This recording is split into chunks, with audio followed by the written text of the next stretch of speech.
Grabe guys, nakakapagod.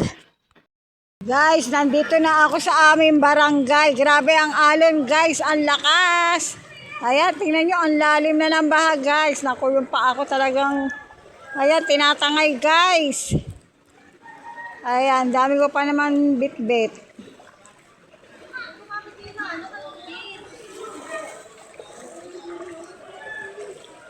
Ayan guys, may lubid naman pala rito. Thank you. Thanks God. Ayan, wala na tayong magagawa guys. Talagang mababas ang aking shoot. Ayan, mulan guys. My goodness. Ayan guys, kamalat malasa naman talaga guys. Ayan, basta wag na mabasa ang aking cellphone. Di bali mabasa yung aking pepe guys. Igas na lang mabuti pag uwi sa bahay. Ang lamig. Ay, grabe guys. Tingnan nyo oh. Basta po doon sa pinapasukan ko doon sa subdivision sa Giginto. Kapag baha po doon ng lampas paa. Ayan, panigurado po. Malapit na dito sa hanggang Bewang. Ayan, tumitingkad lang po ako para hindi mabasa yung bag ko. Meron pong mga laman na hindi pwedeng mabasa. Oh guys, grabe ang lalim.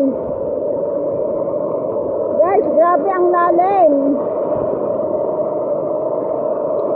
Woo! Grabe guys. Kaya ano na nangyari dito sa lubid? Bakit nakapaling? Kapatid kaya ito? Bakit pa ganun?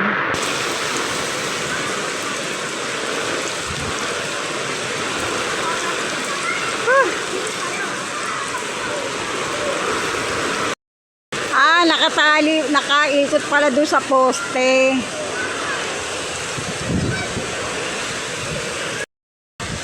Grabe guys. Ayan, gumawa na sila ng sarili nilang ano. Siguro may isasakay sila dyan na gamit.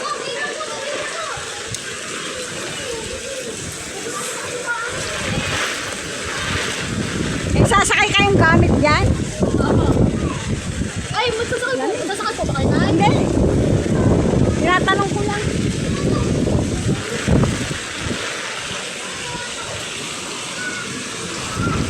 Ay, grabe guys. Palalim ng palalim. Ay, Diyos ko. Grabe na tong baha na to guys. Ayan, hanggang bewang ko na guys. Hanggang bewang ko na. Kaya parang ngayon ko lang po nakita na may lubid yan guys sa mga nakaraang taon na pagbabaha, or baka hindi lang ako nakalabas dati kapag mahaba, kapag malaki po yung baha. Oh guys, ayan, taas ko na yung aking bag. Meron po ditong mababasa eh. Ay grabe guys, tingnan nyo naman oh. Ayan. Ito po yung aming eskwela guys. Oh. Ayan po yung aming eskwela. Panigurado pong sa loob ay marami na naman po diyang nabasa na mga gamit. Ayan. Ito po yung tindahan ng aking kapatid. Malamang po niyan ay meron din inabot ng baha dyan.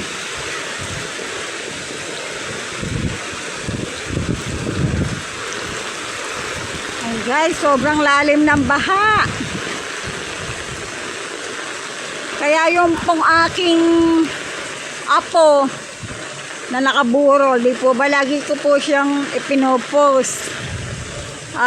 Hindi po siguro makakapunta yung mga ibang gusto maglamay kasi nga po ay luluso nga po ba sila dyan sa baha.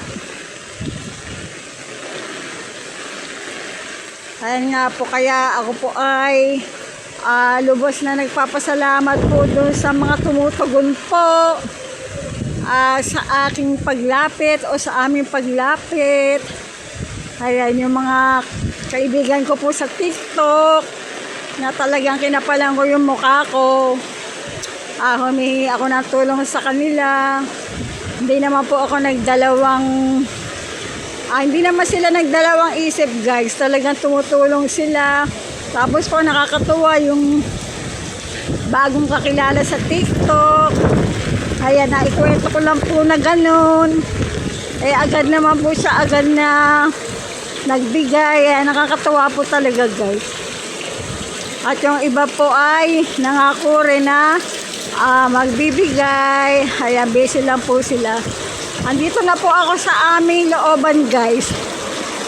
Ayan, ang bahay po namin ay doon po sa Duluhan. Ayan, malapit po sa ilog. Ay, grabe guys. Ayan, yung pa ako po ay may sugat na, mahapdi na po talaga. Siyempre po kapag lalakad ka, nakakayod-kayod po. Kaya po nagkaroon ng sugat. Ayan, grabe po. Yung nakatira po dyan, panigurado lumikas na po. Kaya taon-taon po yan, kapag ganyan baha, lumilikas na po sila. Ayan, kita nyo guys, grabe. Sobrang napagod ako sa haba ng nilakad ko. Mula SM hanggang kanto ng Pandayan. Tapos namahingal ako ng konti. Ayan, hinihingal ako guys. Namahingal ako ng konti. Nagkape doon sa kanto dahil nagugutom po ako. Tsaka biskuit. Ayan. Tapos go na uli. Baka mas lalo pa pong lumaki yung baha. Ay, nakakapagod po talaga guys.